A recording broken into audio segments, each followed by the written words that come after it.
아멘. 하나님께서 이 아침에 우리 모두에게 한량없는 은혜와 큰 축복과 능력으로 함께 해주시기를 간절히 소원합니다.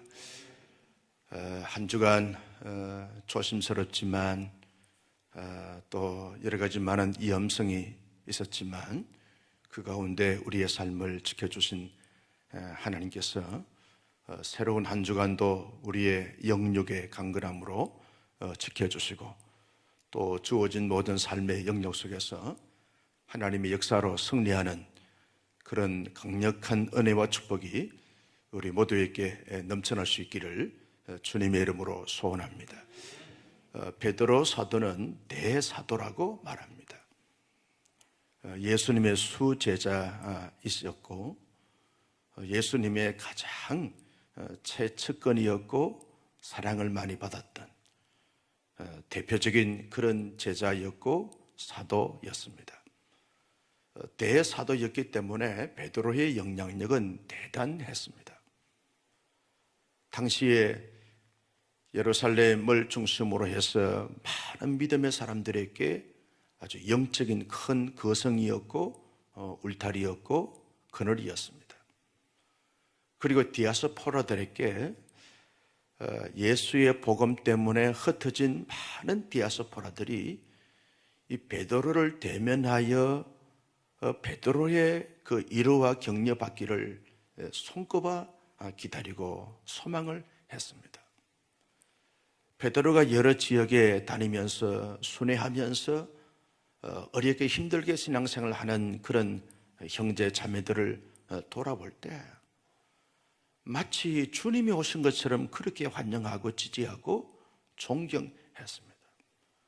그만큼 영적인 권위가 있고 권세가 있었던 대지도자였습니다. 그런 지도자인 반면에 이 사도 바울은 사도회의에서 사도로 임명을 받은 적이 없고 그저 주님께서 다메섹 도성에서 부활하신 주님으로 바울을 만나 주심으로 말미암아 하나님에 의해서 그리스도에 의해서 직접 사도가 되었습니다. 공식적으로 사도회의에서 사도가 된 것이 아니기 때문에 이 바울에게는 늘 핸디캡이 있었고 약점이 있었습니다. 그래서 많은 교회들이 또 많은 거짓 교사들이 이 사도 바울의 사도권에 대해서 늘 시비를 걸었습니다. 누가 당신을 사도로 세웠냐? 부활하신 주님을 직접 목격한 사람도 아니고 어떻게 당신 같은 사람이 사도라고 말하냐? 이런 말을 들으면서 고린도 교회 성도들도 그 사도 바울의 사도권에 대해서 시비를 걸 정도로 그런 약점과 핸디캡이 있었습니다. 여러분, 베드로는 당당한 사도였습니다. 모든 사람들이 인정하고 존중하는 사도였습니다. 바울은 늘 사도였지만 공식적으로 사도로 임명받은 것이 아니기 때문에 인정하는 것이 아니기 때문에 늘 약점과 핸디캡을 갖고 있었기 때문에 사도 바울이 이것 때문에 많은 어려움을 겪기도 했습니다. 근데 그런 사도 바울이 대사도인 베드로를 책망하고 있다고 말씀하고 있습니다. 여러분, 이 말이 되지 않습니다. 어떻게 약점 갖고 있는 이 사도 바울이 대사도인 베드로를 책망할 수 있는가? 상식적으로, 논리적으로, 이치적으로, 합리적으로 타당하지 않습니다. 그런데 책망하고 있습니다. 왜 베드로가 책망을 받게 됐는가? 왜 사도 바울이 베드로를 책망하게 됐는가? 한마디로 말하면 외식 때문에 책망을 했습니다. 베드로의 외식함, 이것이 바울로 하여금 책망을 받을 큰 일이었습니다. 당시에는 바른 복음이 있었습니다. 바울은 언제나 바른 복음을 증거했습니다. 바울이 증거한 바른 복음이 어떤 복음이냐라고 말할 때 모든 사람이 다 죄인이라는 것입니다. 그래서 의인은 없나니 하나도 없다고 했습니다.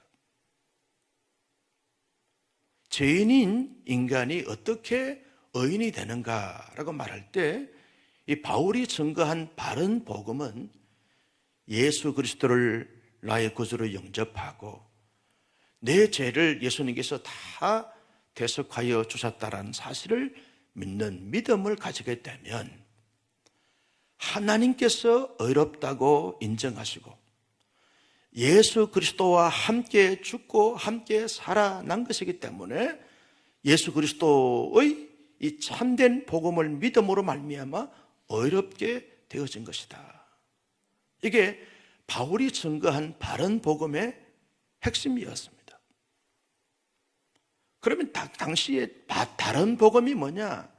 바울이 증거한 바른 복음은 이와 같은 믿음으로 말미암아 의롭다 칭함을 받는 것이 바른 복음이었다고 하면 당시의 갈라디아 교회나 여러 지역에 다른 복음이 어떤 것이냐라고 말할 때 예수 그리스도를 믿는 믿음도 좋은데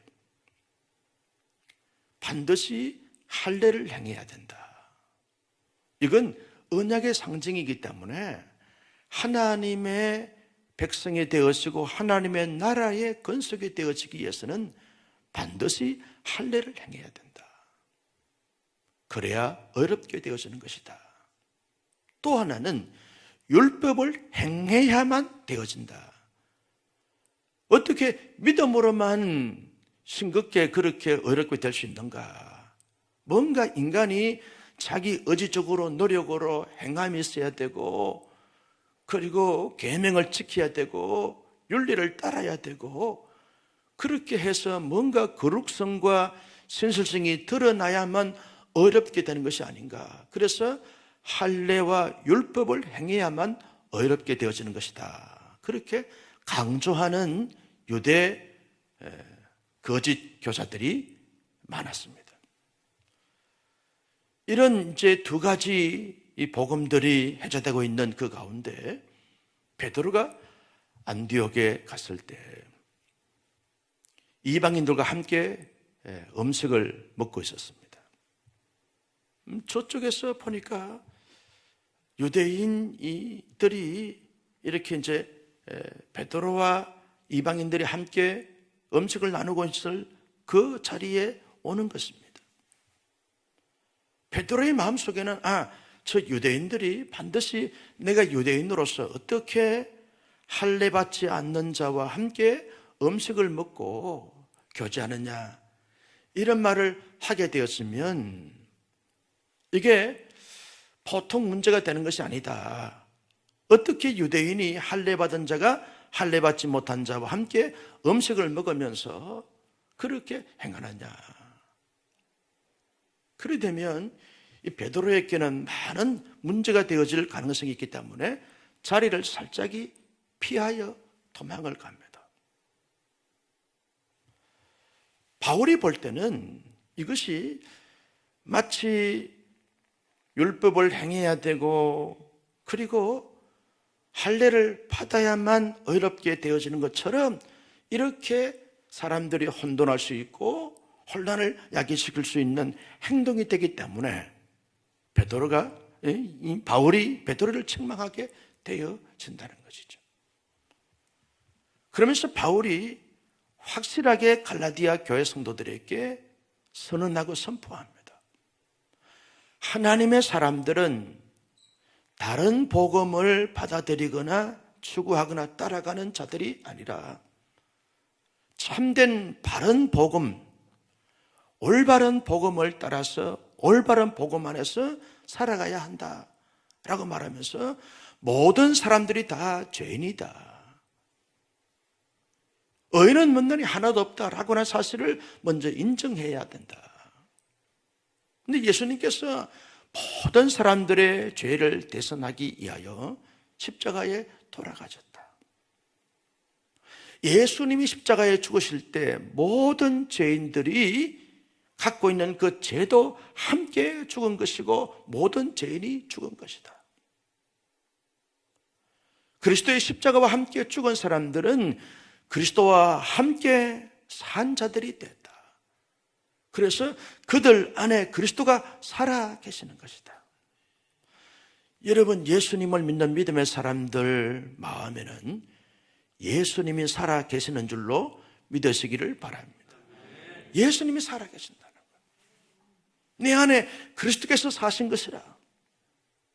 이제 내가 육체 가운데 사는 것은 나를 위하여 사는 것이 아니라 그리스도를 위하여 믿음 안에서 사는 것이다.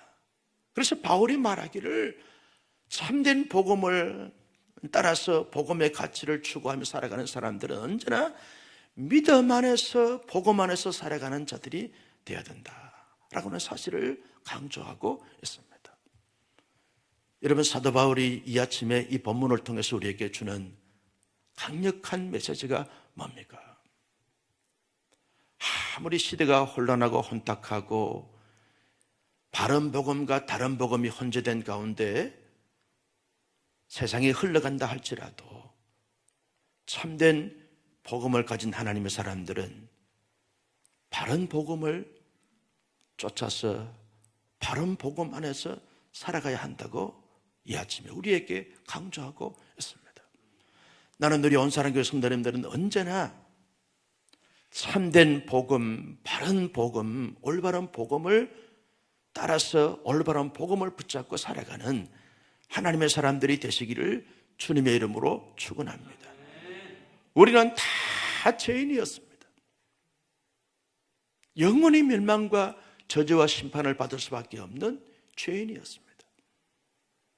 하나님의 전적인 은혜로 예수님께서 이 땅에 오셔서 우리의 모든 죄를 짊어주시고 십자가의 대속의 제물이 되어주셨어요. 그 예수를 나의 구주로 영접하기만 하면 하나님의 자녀가 되는 권세가 주어지게 되어졌습니다. 그래서 우리는 하나님의 자녀가 되었습니다. 나의 공로, 나의 업적, 나의 선함, 나의 거룩함이 조금도 거기에 가미되지 않았습니다. 순도 100% 믿음으로 말미암아 우리가 의롭게 되어진 줄로 믿습니다. 나의 의로움은 나의 의로운 행위가 있는 것이 아닙니다. 0.1%도 나의 의로움으로 말미암아 나의 의로움이 되어진 것이 아닙니다. 전적인 믿음으로 말미암아 완전 부패, 전적 타락한 우리 인간이 어떻게 의로움과 거룩함을 추구하며 살아갈 수 있겠습니까? 하나님께서 전적으로 은혜를 베풀어 주셔서 그 믿음을 통하여 우리의 모든 죄가 주홍 같은 붉은 죄, 진홍 같은 붉은 죄가 다 사하여지고 양털같이 흰눈같이 희게 해주셔서 하나님 앞에 의로운 자가 되어졌습니다. 여러분, 저와 여러분들은 하나님의 은혜로 의로운 자가 된 줄로 믿습니다. 여러분, 의로운 자는 어떠한 상황과 처지에 있다 할지라도 다른 복음을 따라서 추구해서는 안 된다는 거예요. 다른 복음이 뭡니까?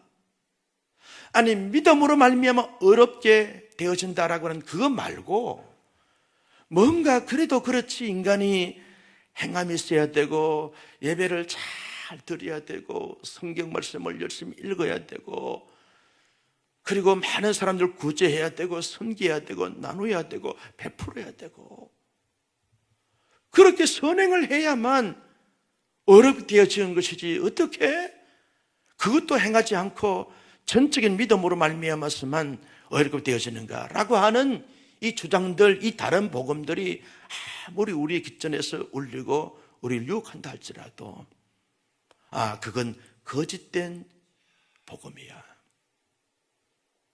마치 1세기 성도들에게 다가왔던 할례를 행해야 되고 율법을 행해야만 어렵게 되어진다라고 하는 이 다른 복음처럼 오늘날 뭔가 행해야만 어렵게 되어지고 구원받는다라고 하는 이 거짓된 복음을 배척하고 떨쳐버려야 하고 멀리해야 한다는 거죠.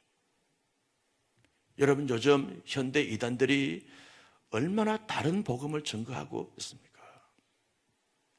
예수 그리스도를 나의 구주로 영접하고 구원받아서 어렵게 되어진 그 의 말고 자기들 교주를 숭배해야 되고 자기들이 갖고 있는 교리를 따라야 되고, 다 다른 복음이라는 거예요.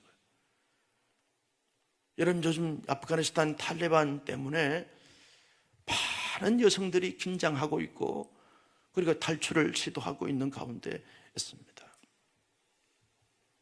왜 그렇습니까? 이슬람은 다른 복음을 주장하고 있습니다. 이슬람의 이 경전에는 가장 강조하는 것이 인간이 뭔가 행함으로 말미암아 어떤 경지에 도달한다는 거예요. 그래서 자살, 폭탄, 테러를 하는 것이죠. 알라를 위해서 내가 죽는다.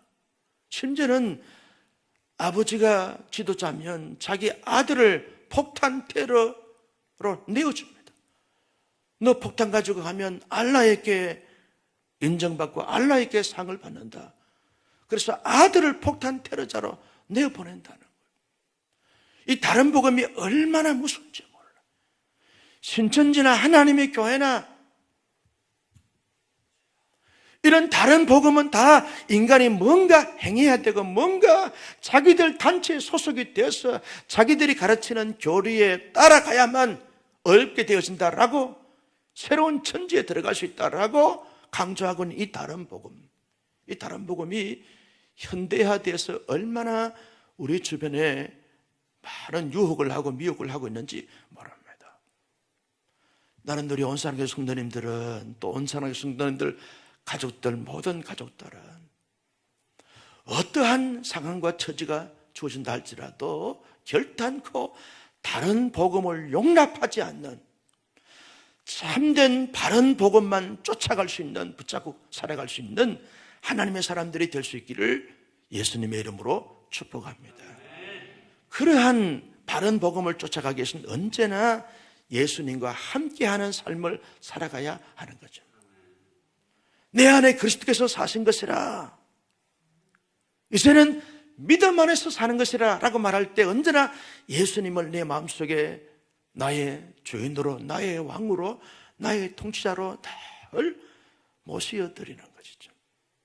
주님, 내가 어떤 마음을 가져야, 어떤 생각을 가져야 주님이 기뻐하시겠습니까? 늘 주님께 묻는 거죠. 주님, 말씀해 주십시오. 내가 이런 상황 속에, 이런 처지에서 어떤 마음과 생각과 느낌과 그리고 결정을 할 때 주님이 기뻐하시겠습니까? 나의 감정과 기분과 나의 상황이 아니라 주님이 기뻐하시고 주님이 즐거워하시는 것이 도대체 무엇이겠습니까? 주님 말씀하십시오. 여러분, 주님을 깊이 묵상하고 생각하면 주님이 우리 마음속에 평강도 주시고 자유함도 주시고 담대함도 주시고 지혜도 주시고 피할 길도 여시고 반드시 참된 복음인가 거짓된 복음인가 알게 하시고 깨닫게 하시고 분별하게 하시고 물리치게 하시고 쫓아가게 하시고, 주님이 우리의 모든 삶을 가장 좋은 길로, 선한 길로 인도해 주실 줄로 믿습니다. 그래서 끊임없이 하나님의 사람들은 주님께 물어야 하는 거죠. 주님 말씀하십시오. 주님 말씀하십시오. 이러한 때에 주께서 주님이라고 하면 어떻게 반응하시겠습니까? 주님이 말씀하십시오. 주님이 말씀하시면 내가 말하겠습니다. 주님이 가라고 하면 가겠습니다. 주님이 멈추라 하면 멈추겠습니다. 언제나 주님께 묻고 주님이 주시는 느낌과 감정과 기분을 가지고 결정하고 선포하고 진행하고 감당해가는, 언제나 주님과 아름다운 동행을 하고 은혜로운 동행을 하는 멋진 하나님의 사람들이 다 될 수 있기를 예수님의 이름으로 축복합니다. 여러분, 주님을 주인으로 모시고 언제나 주님의 주재권을 인정하면서 주 안에 살아가는 사람들은 주께서 말씀하신 이 하나님의 진리의 말씀으로 늘 무장하면서 진리의 말씀의 인도를 따라서 살아가는 것입니다. 나의 상식과 나의 판단과 나의 합리적 사고에 의해서 살아가는 것이 아닙니다. 주께서 말씀하신 이 말씀을 나의 인생의 나침반으로 삼고 길라잡이로 삼고 가이드북으로 삼아서 말씀이 내게 교훈하고 가르치고 책망하고 말씀 나를 인도하는 대로 말씀에 따라서 삶을 살아가는 거죠. 그래서 늘 말씀을 묵상하는 거죠. 늘 묵상하는 거죠. 한 청년 형제가 목사와 교제하면서 목사님,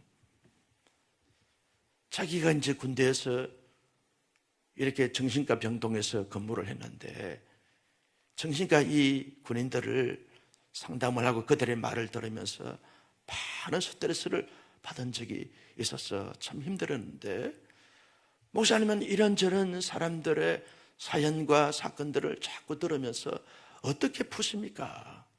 많은 스트레스를 어떻게 풀고 어떻게 많은 사람들의 이 상담에 대한 이 모든 부분을 목사님이 가져올 텐데 어떻게 푸십니까? 어떻게 해결하십니까? 목사님은 슈퍼바이저가 누굽니까? 라고 묻더라고요. 목사의 슈퍼바이저가 누굽니까? 하나님이 나의 슈퍼바이저예요. 여러분, 말씀이 나의 슈퍼바이저. 말씀을 통해서 풀고 말씀을 통해서 해결함을 얻고 말씀을 통해서 이루함을 얻고 말씀을 통해서 용기를 얻고 담대함을 얻고 말씀을 통해서 나의 좋지 않는 감정들을 해소하겠다는 거죠. 그래서 말씀이 축복인 줄로 믿습니다. 말씀이 능력이라는 거예요. 선선한 가을바람이 부는 이 아침 저녁으로 여러분, 이제 가을은 독서의 계절입니다. 이 좋은 계절에, 이 가을에 성경 66권 일독하는 것이 어떠하오신지 모르겠어요. 할렐루야. 말씀을 읽고 또 묵상하게 되었으면 여러분, 다른 복음을 결단코 따라갈 수가 없고 다른 복음을 쫓아갈 수 없어요. 말씀을 등한시하고 자꾸만 자꾸 이 교리나 다른 가르침을 추구하다 보니까 거기에 기가 쏠리고 거기에 따라가다 보니까 이단에 빠지고 저단에 빠지는 그런 어리석은 자가 되어진다는 거죠. 여러분, 바른 복음을 쫓아서 살아가는 사람들은 언제나 성령님의 능력을 힘입어야 하는 거죠. 여러분, 성령님의 능력을 힘입기 위해서는 언제나 우리가 깊은 기도 속에 들어가야 하는 거죠. 주여, 내 마음에 오셔서 나를 주장하시고 나를 인도하시고 나를 이끌어가게 하옵소서. 언제나 주와 함께 살아가는 삶을 살 수 있도록 주님이 내 모든 환경과 여건과 처지와 내 내면 세계를 주장하여 주셔서 언제나 주님과 아름다운 동행을 하고 주님과 멋진 동행을 함으로 말미암아 주의 제자로 주의 백성으로 승리하며 살 수 있도록 주님이 도와주시고 역사하여 주시옵소서. 영적 분별력을 더하여 주셔서 바른 복음을 쫓아갈지언정 다른 복음을 물리치고 그리고 배격할 수 있는 이런 분별력과 결단력을 더하여 주셔서 언제나 주님 앞에 서는 그날까지 바른 복음만 쫓아가 믿음으로 말미암아 어렵다함을 받았느니라. 이 참된 바른 복음을 쫓아가서 하나님께서 어렵다 해주신 그 어려움을 끝까지 지켜나가는 하나님의 사람들이 되게 해달라고 간절히 간구하여 응답받는 우리 모두가 될 수 있기를 예수님의 이름으로 축복합니다. 존귀하신 아버지 하나님,